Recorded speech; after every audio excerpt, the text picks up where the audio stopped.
Hello students, આજે આપણે સ્વાધ્યાયના દાખલા 3.5 થી આગળ કરવાના છે.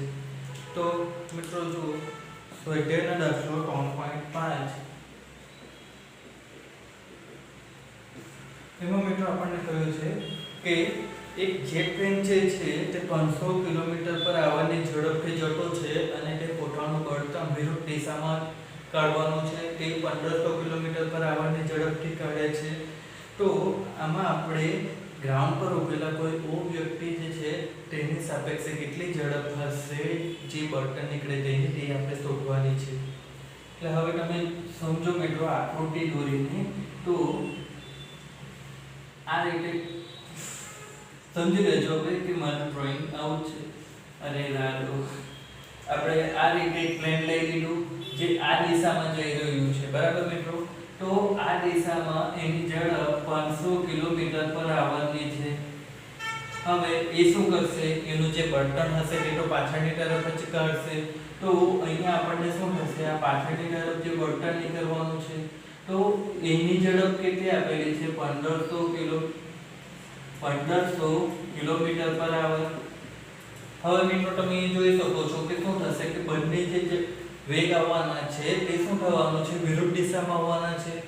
હવે આપણે જે શું કરવાનું છે કે અહીંયા કોઈ ઊભેલી વ્યક્તિ ઓ હોય તો તેની સાપેક્ષે આપણે શું કરવાનું છે કે આ બળતણ જે નીકળે છે તેની ઝડપ શોધવાની છે.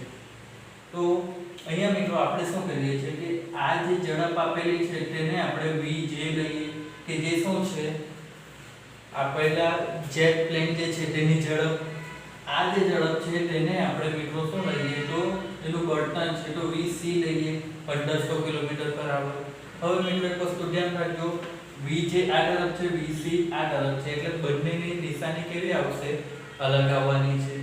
હવે આપણે અહીંયા જોશું તો શું થશે કે આ જે છે એની સાપેક્ષે આની ઝડપ તો v જે vo એ મિત્રો આપણને કેટલી થવાની છે, 500. અહીંયા કોઈ વ્યક્તિ છે તો તેની સાપેક્ષે આની ઝડપ આ દિશામાં અને આની સાપેક્ષે આની ઝડપ આ દિશામાં થવાની છે, દિશા બદલાવાની છે, પરંતુ આ જે ઝડપ છે તે બંને આની સાપેક્ષે જ છે. તો અહીંયા શું થશે, vj vo એટલે 500 આવવાનું છે. હવે બીજું આપણે શું કરીએ, vc vj તો તે મિત્રો શું થવાનું છે કે આની સાપેક્ષે આની ઝડપ કેટલી થવાની છે મિત્રો, તો તે થશે -1500 કિલોમીટર. એટલે હવે તમે જુઓ તો આ બંનેનો આપણે સરવાળો કરીએ તો મિત્રો શું થવાનું છે, vc vo આ અને આ કેન્સલ. તો અહીંયાથી આપણને શું મળશે, -1000.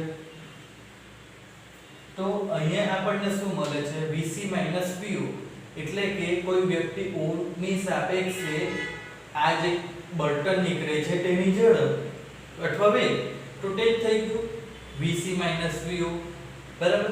એટલે તે આપણને કેટલું મળવાનું છે, 1000 અને એકમ બનશે કિલોમીટર પર આવર. તો આ મિત્રો શું થવાનું છે આપણને કે વ્યક્તિની સાપેક્ષે બળતણની જે ઝડપ થવાની છે તે આપણને અહીંયા મળવાની છે 1000 કિલોમીટર પર આવર. અને તે શું થશે કે જેટ પ્લેનથી વિરુદ્ધ દિશામાં છે, જેટ પ્લેનની ઝડપને આપણે ધન દિશા લીધી છે એટલે આ આપણા માટે ઋણ દિશા આવવાની છે, એટલે અહીંયા જવાબ માઈનસ આવે છે. તો આ હતો મિત્રો સ્વાધ્યાયનો 3.5 દાખલો. મિત્રો 3.6 નો જે દાખલો છે એ સ્ટોપિંગ ડિસ્ટન્સ પર આધારિત છે, જે મેં મિત્રો આગળના વિડિયોમાં કરી દીધો હતો. હવે આપણે જોશું સ્વાધ્યાયનો દાખલો 3.7.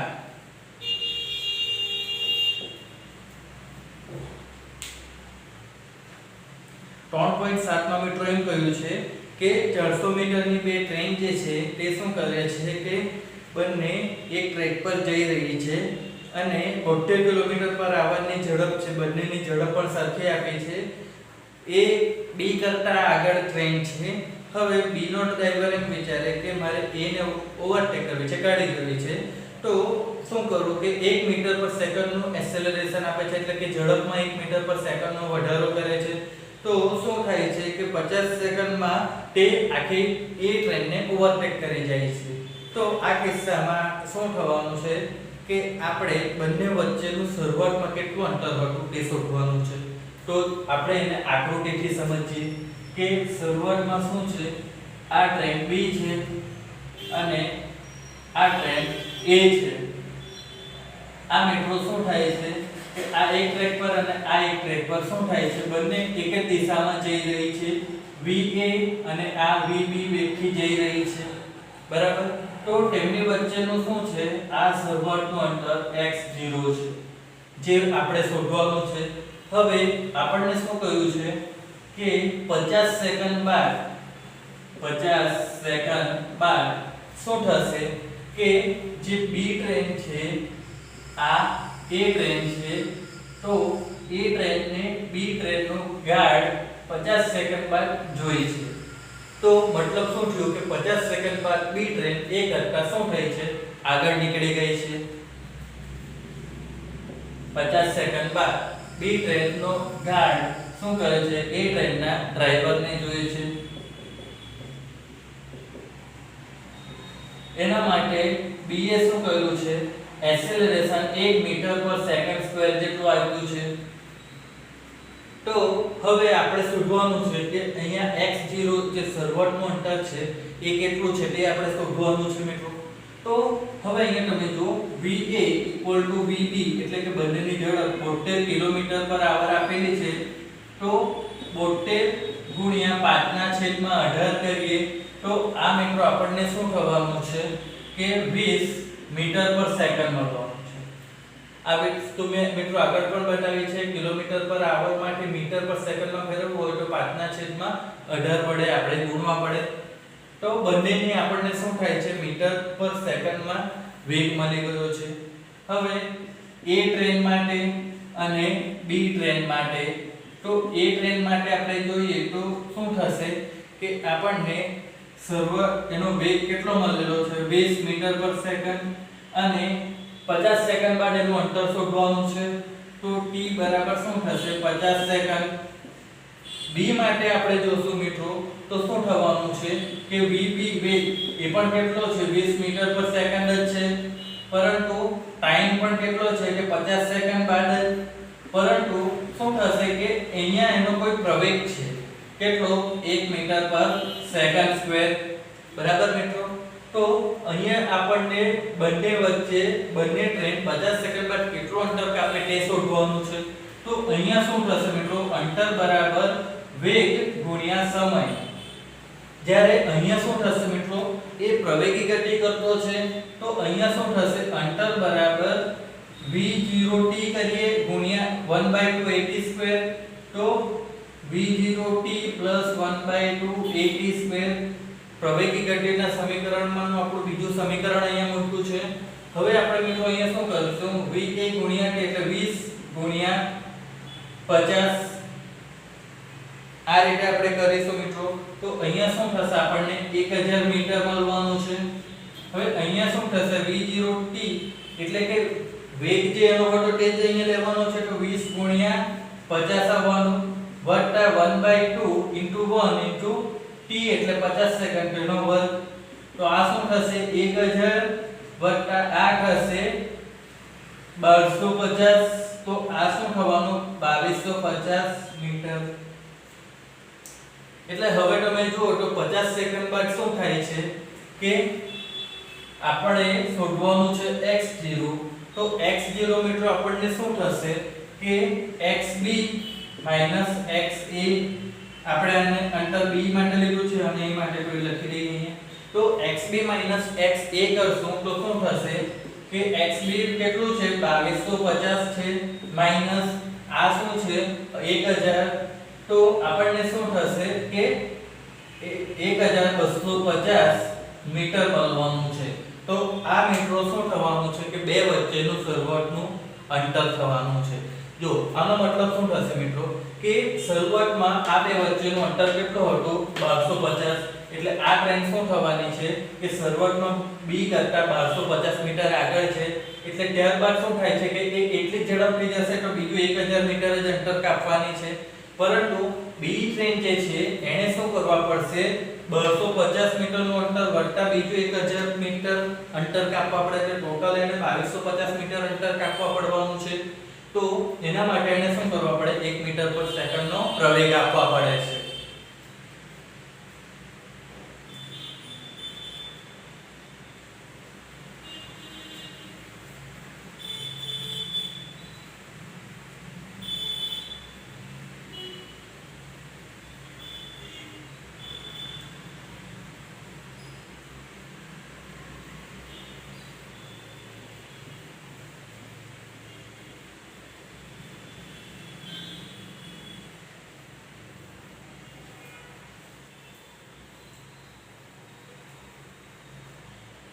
હવે મિત્રો આપણે જોશું સ્વાધ્યાયનો 3.8 દાખલો.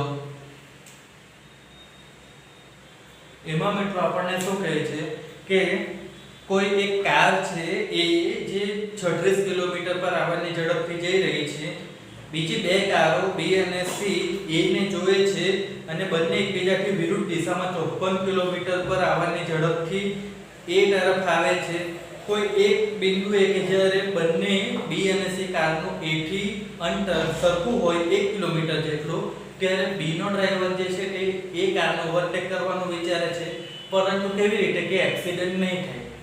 તો આપણે શું કરવાનું છે કે B ના જે ડ્રાઈવર છે એને કેટલું એક્સેલરેશન એટલે કે કેટલો પ્રવેગ આપવા પડે તે આપણે શોધવાનું છે. તો મિત્રો આ વસ્તુને આપણે સમજીએ. અહીંયા કોઈ એક કાર છે, બરાબર. હવે એ કોઈ પણ એક દિશામાં જઈ રહી છે, બરાબર. તો આનો કોઈ એક દિશામાં જઈ રહી છે, એનો વેગ va બરાબર 36 કિલોમીટર પર આવર આપેલો છે. હવે મિત્રો અહીંયા આપણે જોશું તો શું થશે કે બીજી બે કારો છે B અને C. તો B અને C બંને શું છે A તરફ આવી રહી છે વિરુદ્ધ દિશામાંથી, એટલે આપણે A અને B અને C ને વિરુદ્ધ દિશામાં બતાવી છે. હવે આ A તરફ એટલે આ દિશામાં જશે, આ A તરફ એટલે આ દિશામાં જવાની છે. હવે બંનેની ઝડપ જે છે એ સરખી આપેલી છે 54 કિલોમીટર પર આવર. આની ઝડપ પણ 54 કિલોમીટર પર આવર, આની ઝડપ પણ 54 કિલોમીટર પર આવર. હવે આપણે અહીંયા શું કરવાનું છે કે જ્યારે બંને વચ્ચેનું ડિસ્ટન્સ 1 કિલોમીટર જેટલું અને આ ડિસ્ટન્સ પણ 1 કિલોમીટર જેટલું છે, ત્યારે B શું કરે છે એને ઓવરટેક કરવાનું વિચારે છે, પણ C કરતા પહેલા. તો આ કિસ્સામાં આપણે B એ કેટલો પ્રવેગ આપવા પડે તે આપણે વિચારવાનું છે.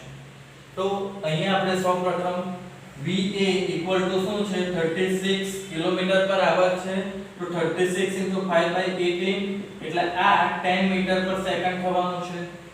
પછી VB VC છે, તો A છે 54, તો તેને આપણે મીટર પર સેકન્ડમાં ફેરવીએ તો એ શું થશે 15 મીટર પર સેકન્ડ, બરાબર મિત્રો.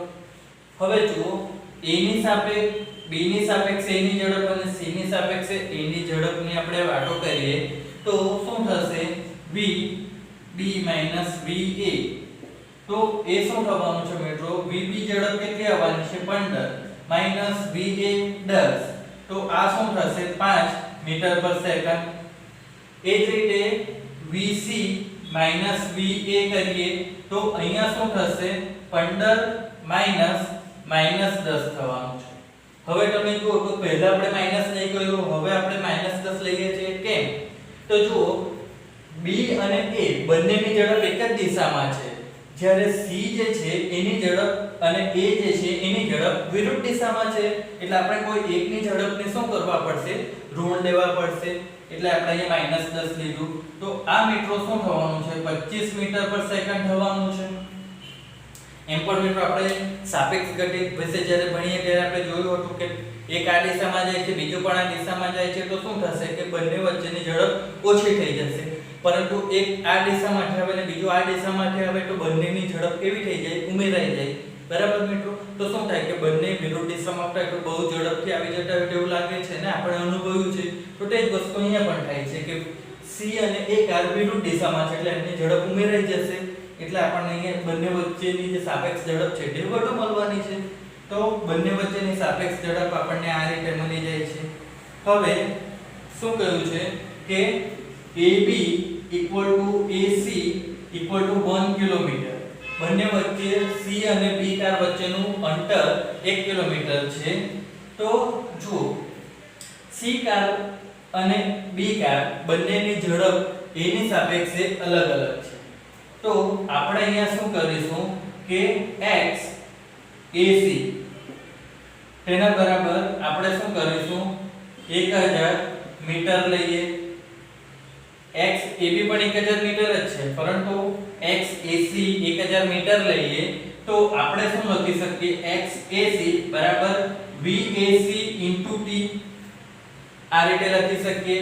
તો t બરાબર શું થશે x ac ના છેદમાં VAC એટલે કે a ની સાપેક્ષે c નો અંતર ભાગ્યા a ની સાપેક્ષે c નો વેગ. તો એ શું આપશે આપણને સમય આપશે કે કેટલા સમયમાં c કાર a પાસે પહોંચી જાય છે. તો અહીંયા શું થશે 1000 ભાગ્યા ac ઝડપ કેટલી આવવાની છે 25. તો આ શું થશે જવાબ આપણને મળશે 40 સેકન્ડ. તો અહીંયા મિત્રો મતલબ શું થાય છે કે જે c કાર છે તે a પાસે એમની વચ્ચેનું અંતર 1 કિલોમીટર હોય તો 25 મીટર પર સેકન્ડની ઝડપથી શું કરશે a પાસે 40 સેકન્ડમાં પહોંચી જશે. તો b કારે શું કરવા પડે કે એટલા સમયમાં આને 1 કિલોમીટરનું અંતર કાપી નાખવા પડે. તો એના માટે શું થશે હવે કે આપણે x ab લઈએ તો x ab શું થશે મિત્રો v0t 1/2 a t². આ રીતે આપણે શું કરવા પડશે કે અચળ પ્રવેગી ગતિનું બીજું સમીકરણ વાપરવા પડશે કે જેમાં પ્રવેગ આપણે શોધવાનો થશે. તો અહીંયા શું થશે મિત્રો કે બે વચ્ચેનું અંતર તો શું થશે 1000 મીટર જ હતું. v0t એટલે શું થશે હવે આપણે b કારની વાત કરતા છે તો તેની ઝડપ કેટલી છે તો તે છે મિત્રો 5 અને સમય જે છે તે 40 સેકન્ડ આવ્યો છે વત્તા 1/2 એ જે છે પ્રવેગ તે શોધવાનો છે અને સમય જે છે તે 40 આવવાનું ફરીથી. હવે તમે જુઓ તો અહીંયા આપણે શું કરતા છે b ની વાતો કરતા છે તો v0 એટલે શું થશે b કારનો એની સાપેક્ષે શરૂઆતનો વેગ તે 5 લેવાનો છે બરાબર મિત્રો. તો તે અહીંયા આપણે શોધેલો જ છે શરૂઆતમાં. તો હવે મિત્રો આને આપણે શું કરવાનું છે સાદો રૂપ આપવાનું છે. તો અહીંયા તમે જોશો તો શું થશે કે 1000 બરાબર આ બાજુ થશે 800 અરે સોરી 5 * 40 એટલે એ થશે 200 વત્તા 1/2 અને a અને આ 40 નો વર્ગ થશે 1600. તો હવે તમે જો 1000 ઓછા 200 એટલે 8 હશે 800 તેના બરાબર આ બાજુ શું થશે 1600 ભાગ્યા 2 એટલે 800 a થશે. તો a બરાબર શું થશે મિત્રો 1 મીટર પર સેકન્ડ સ્ક્વેર જે આપણો જવાબ થશે બરાબર મિત્રો. તો આ શું છે કે b કાર જે છે એને c કાર કરતા પહેલા a કારને ઓવરટેક કરવી હશે તો એને 1 મીટર પર સેકન્ડ જેટલો પ્રવેગ આપવાનો થશે. તો મિત્રો આજના વિડિયોમાં બસ આટલું જ. આવતા વિડિયોમાં આપણે બીજા આગળના દાખલા જોશું. તો ત્યાં સુધી સ્ટડી કરતા રહેજો. Bye bye.